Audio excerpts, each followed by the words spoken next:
Biker chạy Exciter chặng Sài Gòn Hà Nội mất hơn 19 tiếng, bị dân mạng chỉ trích chạy với tốc độ bàn thờ.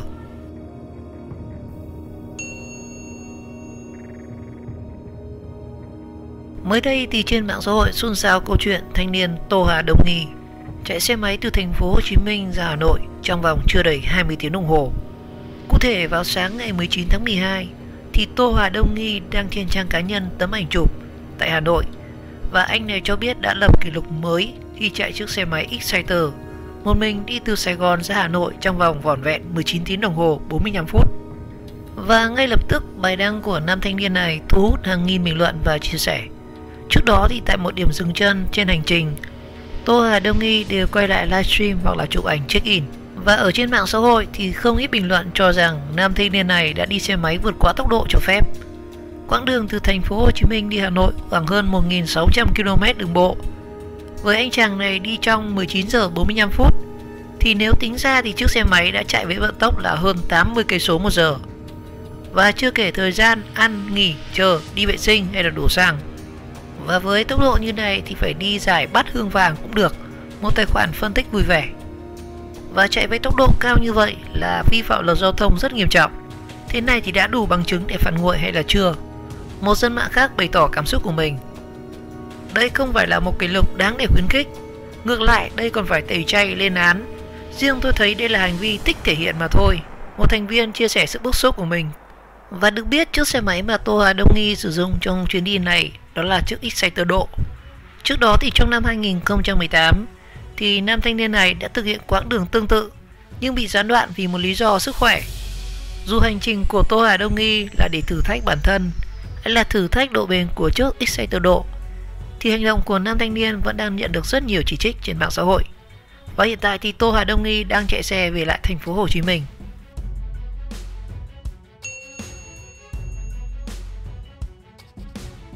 Làm rõ vụ nam thanh niên chạy chiếc xe máy 1.700 km từ thành phố Hồ Chí Minh ra Hà Nội chưa đầy 20 tiếng đồng hồ.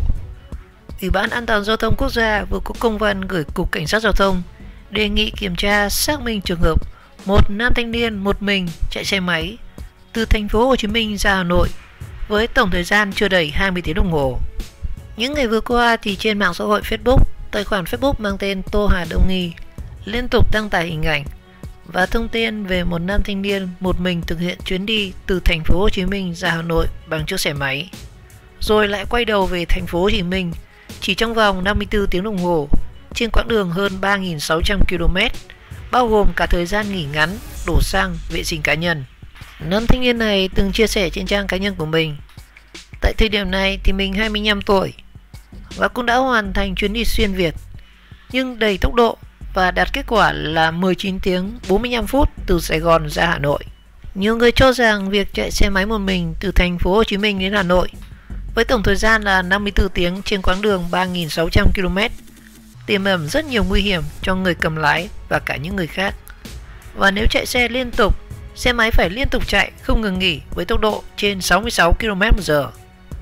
Còn nếu chạy liên tục quãng đường từ thành phố Hồ Chí Minh tới Hà Nội dài 1.700 km trong 20 tiếng thì cần tốc độ trung bình là 85 cây số một giờ. Và trong khi đó thì ngoài thời gian nghỉ giải lao, ăn uống, vệ sinh cá nhân, và nếu đi trên quốc lộ 1 thì mô tô chỉ được chạy tối đa với tốc độ là 60 cây số một giờ ở những đoạn đường qua khu vực đông dân cư và 70 cây số một giờ với những đoạn đường ngoài khu vực đông dân cư. Và do vậy để thực hiện hành trình 3.600 km trong thời gian 54 tiếng, tính cả thời gian nghỉ ngơi như là Tô Hà Đông Nghi chia sẻ, thì người chạy xe sẽ phải chạy quá tốc độ tối đa trên rất nhiều chặng đường. Và trong công văn gửi Cục Cảnh sát Giao thông thì Bộ Công an vào chiều ngày 20 tháng 12, Ủy ban An toàn Giao thông Quốc gia đánh giá hành vi của người lái xe máy nói trên nếu là thật thì sẽ là hành vi vi phạm nghiêm trọng quy định của pháp luật về trật tự an toàn giao thông và tiềm ẩn rất nhiều nguy cơ cao gây tai nạn giao thông, đe dọa tính mạng và tài sản của người tham gia giao thông và cần phải xử lý nghiêm minh theo đúng quy định của pháp luật. Ủy ban An toàn Giao thông Quốc gia đề nghị Cục Cảnh sát Giao thông Đường bộ, Bộ Công an chỉ đạo các lực lượng chức năng kiểm tra xác minh nội dung phản ánh để xử lý nghiêm theo quy định của pháp luật đối với lái xe vi phạm nêu trên. Theo thông tư số 31/2019 TT-BG-TVT quy định về tốc độ và khoảng cách an toàn của xe cơ giới vừa được Bộ Giao thông Vận tải ban hành, có hiệu lực từ ngày 15 tháng 10 năm 2019 quy định. Tốc độ của motor, động cơ có dung tích xi lanh từ 50 cm3 trở lên, được chạy với tốc độ tối đa ở đường trong khu vực đông dân cư là 60 km/h. Đối với đường đôi, tức là đường có chiều đi và chiều về được phân biệt bằng giải phân cách giữa, và đường một chiều có từ 2 làn xe cơ giới trở lên thì là tối đa 50 km/h. Với đường hai chiều, tức là đường có cả hai chiều đi và về trên cùng một phần đường chạy xe, không được phân biệt bằng giải phân cách giữa,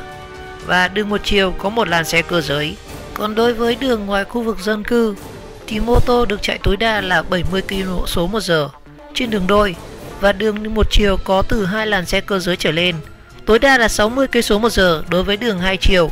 và đường một chiều có một làn xe cơ giới.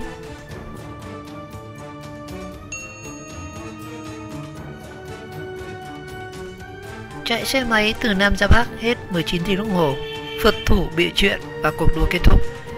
Phượt thủ điều khiển chiếc xe máy thực hiện chuyến đi từ thành phố Hồ Chí Minh ra Hà Nội với hơn 1.700 km chỉ trong vòng hơn 19 tiếng đồng hồ đã bị nộp phạt và tuyên bố giải nghệ. Và trong khi đó thì cơ quan chức năng cho biết anh này bịa ra chuyện để gây sự chú ý trên mạng xã hội. Liên quan đến việc phượt thủ 25 tuổi Tô Hà Đông Nghi thực hiện chuyến đi từ thành phố Hồ Chí Minh ra Hà Nội bằng xe máy Exciter 150 trong quãng thời gian là 19 giờ 45 phút gây xôn xao dư luận trong thời gian vừa qua, thì ngay trong tối ngày 24 tháng 2 thì Cục Cảnh sát Giao thông Bộ Công an đã có thông tin chính thức về sự việc này. Theo đó, vào sáng ngày 20 tháng 12 thì đội tuần tra kiểm soát giao thông đường bộ cao tốc số 7, phòng hướng dẫn tuần tra kiểm soát giao thông đường bộ, Cục Cảnh sát Giao thông đã gửi giấy mời thanh niên đến cơ sở để làm việc. Và tại đây thì Tô Hà Đông Nghi thừa nhận trong quá trình đi từ thành phố Hồ Chí Minh đến Hà Nội từ ngày 17 đến ngày 18 tháng 12, do quá trình di chuyển lái xe đã tiết kiệm thời gian để nghỉ ngơi, đổ xăng. Đồng thời tại những đoạn đường ngoài khu đô thị vắng người thì lái xe đã điều khiển xe đi quá tốc độ quy định từ 10 đến dưới 20 km/h. Thời gian di chuyển là hơn rất nhiều so với những gì phượt thủ này chia sẻ trên mạng xã hội. Tô Hà Đông Nghi cũng đã thừa nhận đã mua xe trên để đi phượt nhưng chưa làm thủ tục sang tên và đổi chủ. Và câu chuyện do phượt thủ này bịa ra để gây sự chú ý của dư luận. Anh này cũng thừa nhận tại một số đoạn đường vắng thì đã điều khiển xe vi phạm tốc độ quy định. Cục Cảnh sát Giao thông nhấn mạnh, đội tuần tra kiểm soát giao thông đường bộ cao tốc số 7 đã lập biên bản và ra quyết định xử phạt về hành vi điều khiển xe chạy quá tốc độ quy định từ 10 đến 20 km/h với mức phạt tiền từ 500.000 đến 1 triệu đồng và lỗi không làm thủ tục đăng ký sang tên theo đúng quy định khi mua xe với mức phạt tiền từ 100.000 đến 200.000 đồng. Và cùng ngày thì trên trang Facebook chính thức của mình thì Tô Hà Đông Nghi đã xác nhận về việc đã nộp phạt theo quy định. Mình là một trong những người khởi đầu trò chơi bạo lực này 2 năm nay. Và ngày hôm nay, ngày 24 tháng 12 thì mình cũng xin là người kết thúc đầu tiên tour bạo lực Sài Gòn Hà Nội 24 giờ. Và từ bây giờ về sau, kể cả ai phá được kỷ lục của mình thì mình cũng không bao giờ đi thêm chuyến nào nữa. Và cuộc chơi kết thúc từ đây. Và Nghi cũng xin nhắc lại, đây không phải là tour đi bình thường, nên Nghi chưa bao giờ cổ suý bất kỳ người nào làm giống Nghi và thách thức bất kỳ ai vượt qua giới hạn này. Không phải là chuyện muốn làm là làm được, vì có rất nhiều yếu tố xảy ra trên đường đi, nên mình không cổ vũ hay là khuyến khích anh em nào học và làm theo. Và hy vọng sự việc kết thúc tại đây. Kính mong quý anh em đừng nhắc đến câu chuyện vừa rồi. Tô Hà Đông Nghi chia sẻ và cho biết thêm giờ chỉ tập trung cho những giải đua chính thức. Như thông tin trên mạng xã hội đã đưa tin, ngày 18 tháng 12 thì Tô Hà Đông Nghi đã đăng tải chiến tích chạy xe xuyên Việt lên mạng xã hội. Và anh này cho biết một mình điều khiển chiếc xe máy Exciter 150 biển kiểm số là 29K1797XX thực hiện chuyến đi từ thành phố Hồ Chí Minh ra Hà Nội với hơn 1.700 km chỉ trong 19 giờ 45 phút, bao gồm cả thời gian nghỉ ngơi, đổ xăng, đi vệ sinh cá nhân. Và trong suốt hành trình của mình thì nam thanh niên này thường xuyên đăng các status thông báo, phát livestream trực tiếp hình ảnh của mình tại các điểm dừng nghỉ ở quán nước, trạm xăng dọc đường. Và chỉ trong thời gian rất ngắn, trang cá nhân của người này có đến hàng trăm nghìn người theo dõi và tương tác. Và ngay sau đó thì Ủy ban An toàn Giao thông Quốc gia đã có công văn đánh giá hành vi của phượt thủ đã vi phạm nghiêm trọng quy định về trật tự an toàn giao thông và tiềm ẩn nguy cơ cao gây tai nạn giao thông và đe dọa tính mạng và tài sản của người tham gia giao thông và bản thân lái xe, cần phải xử lý nghiêm minh theo đúng quy định của pháp luật.